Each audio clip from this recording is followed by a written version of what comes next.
Do you ever feel like you've drawn the short stick in your marriage or relationship? Or maybe relationships just haven't worked out for you because you haven't met someone who can or will actually meet you halfway.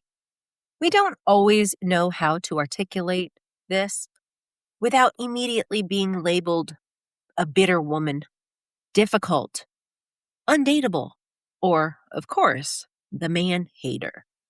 I mean, why would women feel bitter? There's a growing feeling that modern women are being asked to do everything and be everything in relationships. I'm not talking about sharing everything, but doing everything, building the career, contributing financially, managing the home, carrying the emotional labor, remembering the birthdays, scheduling the appointments, coordinating the children, maintaining the relationships on behalf of everyone, planning the vacations, managing the logistics, regulating the emotional climate of the household, but also staying attractive, staying emotionally available, staying nurturing, staying soft, stay understanding, staying sexually engaged. And most importantly, women are expected to stay calm or else be labeled overly emotional or crazy. And somehow women are to accomplish all of these things while working full time and carrying the same economic pressures men are carrying. And I think a lot of women are quietly asking themselves, when exactly did this become the deal? Last Tuesday, a woman got up at 5:30 in the morning. She got the kids ready for school, packed lunches, checked her work email before she even left the house, managed meetings all day, scheduled a dentist appointment, ordered a birthday gift, remembered her mother-in-law's birthday, picked up groceries, cooked dinner, helped with homework, cleaned the kitchen, and finally climbed into bed, exhausted. Then the person next to her asked, "What's wrong?" Well, if this story feels familiar, this episode is definitely for you. Let's dive in.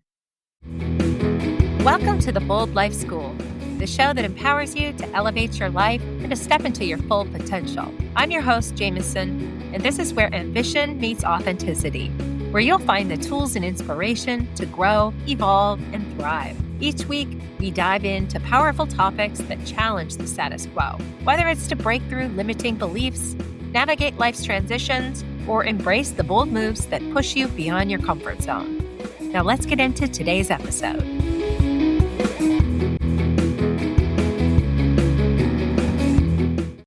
Welcome to episode 50, my friends. I'm feeling pretty good about showing up consistently and making my 50th episode. Now, before I go further, I want to make something very clear. This is not a man-hating episode. It's not about blaming men. Of course, it's not all men. Yada, yada, yada. This is not about saying that women are victims and men are villains. It's more of an exploration of how the long and often messy up and down road towards equality is affecting women. And while I'm speaking primarily to women today, if you recognize yourself as the person also carrying the majority of the load in a relationship, there is plenty of room for you here too. There's a lot of discord and animosity on both sides, especially as we see it playing out in social dialogue. Economic pressures intense for everybody right now. Modern life is exhausting, and many men are confused about what masculinity even means anymore. The messaging is complex, confusing, and a lot of people are burned out, disconnected, lonely, overwhelmed, pissed off, and emotionally underdeveloped. Because honestly, our culture hasn't done a great job teaching anyone how to build healthy adulthood. Many of us, we grow up with poor examples in our own childhoods. So what do we have to go on? generations tend to pass down negative patterns, and those patterns, they're not always productive.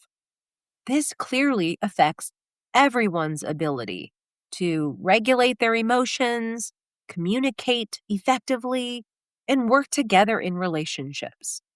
But I do think there's an important conversation happening underneath all of this that disproportionately affects women.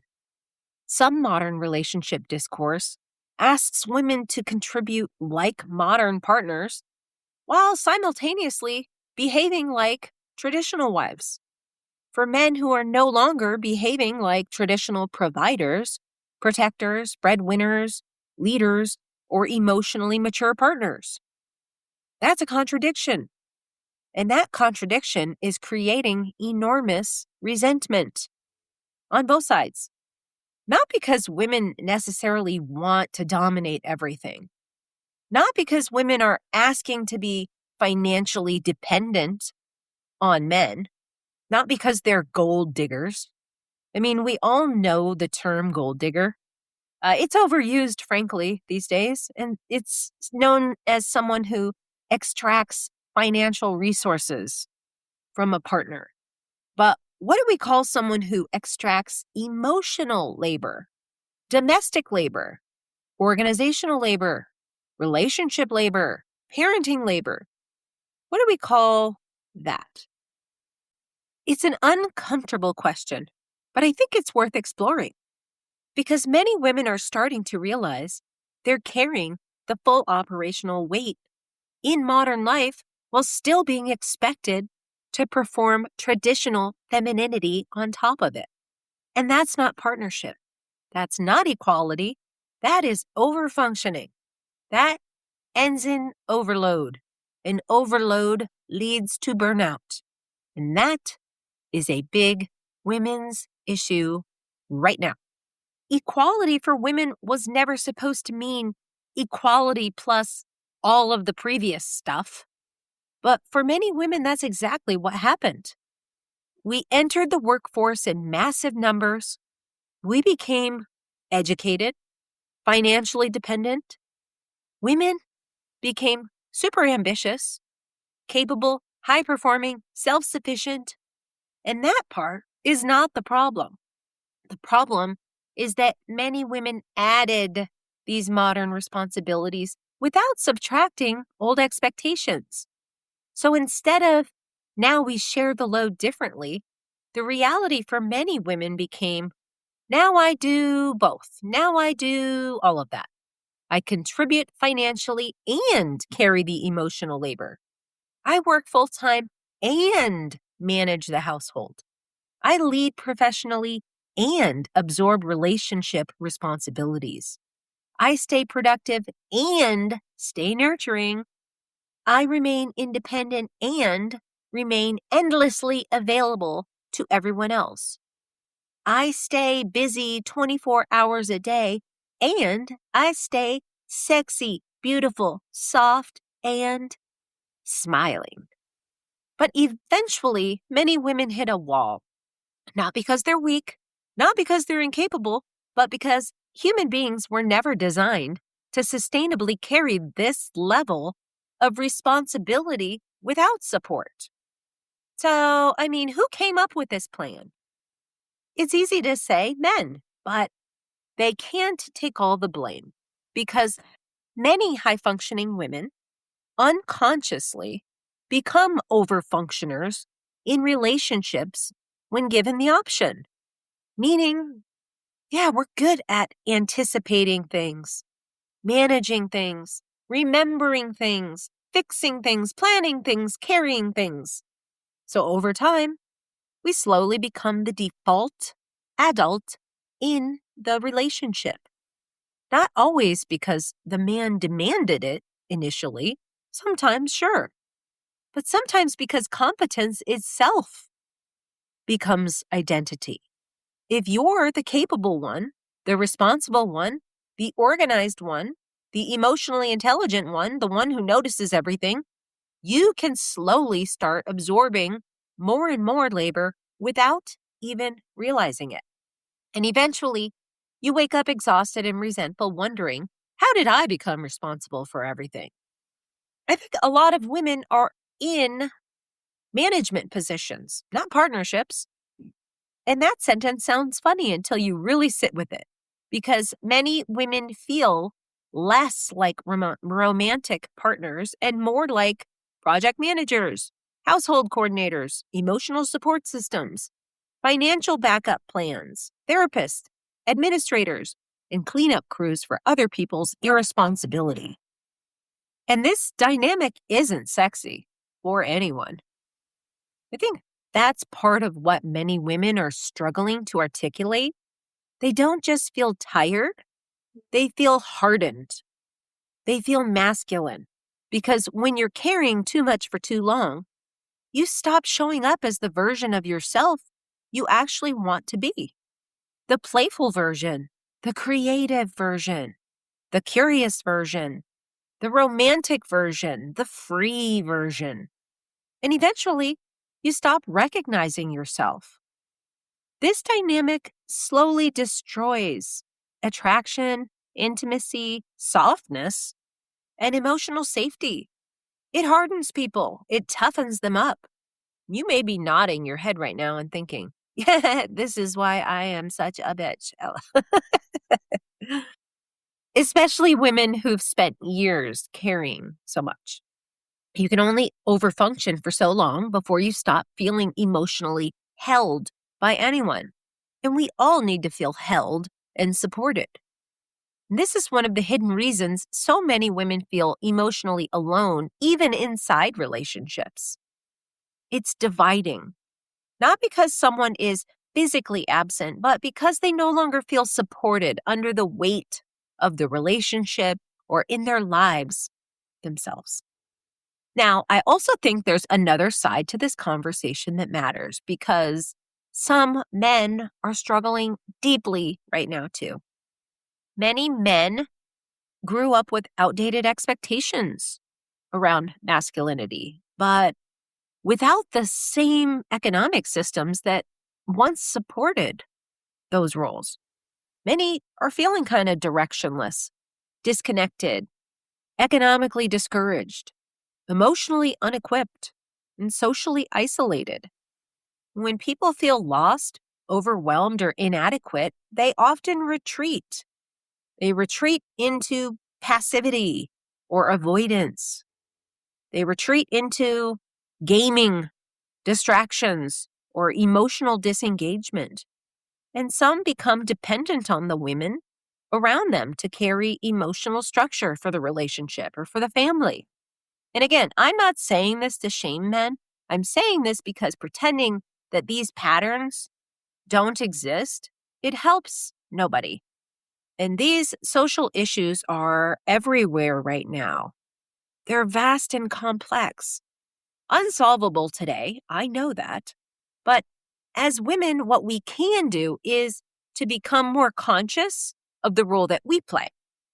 A woman being capable of carrying everything does not mean she was meant to. And that's important. Capability is not obligation. And here's a question I want you to think about. What would stop functioning in your life if you stopped carrying everything? Really think about it. What would happen if you dropped your responsibilities? Because healthy systems don't collapse when one person rests. If everything falls apart the moment you step away, you don't have a partnership problem. You have a systems problem. And I think many women, especially parents, confuse this strength with permanent self-sacrifice and martyrdom. Like it's our cross to bear because we're the best ones for it. Especially high-performing women, ambitious women, women who learned very early in life that being needed gave them value. Eventually, overfunctioning stops being generosity and it starts leading to self-erasure. Women ask themselves, what happened to my life? I thought I was supposed to be happy. Is this all there is? And one of the boldest things a woman can do is stop automatically volunteering herself for emotional exhaustion, all in the name of being good, the good partner, the good mother, the good employee, the good daughter, the good woman. Sometimes being good is exactly what keeps women trapped in these unsustainable dynamics. So, what do we do with this then? I don't think the answer is men are useless. I don't think it is women should become cold and hyper independent. I don't think it is women should just get a divorce and do it all themselves. And I definitely don't think the answer is endless resentment and gender warfare online. I think the answer starts with taking inventory of your own life and your own participation in this type of structure to build awareness of the agreements that you are unconsciously participating in, awareness of what labor you silently absorb, awareness of where you are overfunctioning and someone else is underfunctioning, awareness of where you rescue or become the fix-it person in the family, awareness of where you compensate for another person's lack of initiative. Where are you playing mommy? Awareness of where competence became identity. In other words, what are the places where you're so good at it that you just kind of took over? Awareness of where exhaustion became normalized. And awareness of where you are not setting boundaries to protect your energy. Because women cannot continue carrying unsustainable relationship structures and then wonder why they feel burned out, resentful, disconnected, or emotionally numb. That is doing nothing and solving nothing. But when we can articulate our own thoughts and feelings about our circumstances, we can then create boundaries and new standards for ourselves and the way we are treated by others. Standards for what we allow. This can open up healthy and productive conversations about reciprocity, initiative, emotional maturity, shared responsibility, mutual effort, reliability, and accountability. Healthy partnership is not about keeping score, but it's about both people carrying the weight of life together, not one person becoming the infrastructure to support the rest. I think many women are beginning to realize that independence was never supposed to mean doing it all. Being capable was never supposed to mean carrying everyone. Having strength was never supposed to mean abandoning yourself. And partnership was not supposed to be feeling lonelier than being alone. Most women, I don't think they want dominance over men. They're not trying to take over. I think they want reciprocity. They want emotional safety, support, partnership. They want to stop feeling emotionally alone while standing next to someone. Maybe one of the boldest things a woman can do right now is stop automatically volunteering to carry the weight of modern life. Expect more in partnerships. Hold others to a higher standard. And as the expression goes, you only get what you ask for. I hope this episode sparked something in you because you deserve to build a life where everything doesn't depend on you. And if this episode hit a nerve, it may not be because you're asking for too much. It may be because you've been carrying too much for too long. Sometimes the hardest part isn't setting a boundary, it's recognizing where one is needed. That's exactly the kind of work I help women do inside my Red Chair sessions. This is an asynchronous chat platform where I help women make decisions, talk through issues just like this, and improve their lives through clear conversations that help you untangle the invisible expectations, responsibilities, and patterns that are keeping you exhausted so you can start making decisions from clarity instead of burnout. I'll see you in the next episode.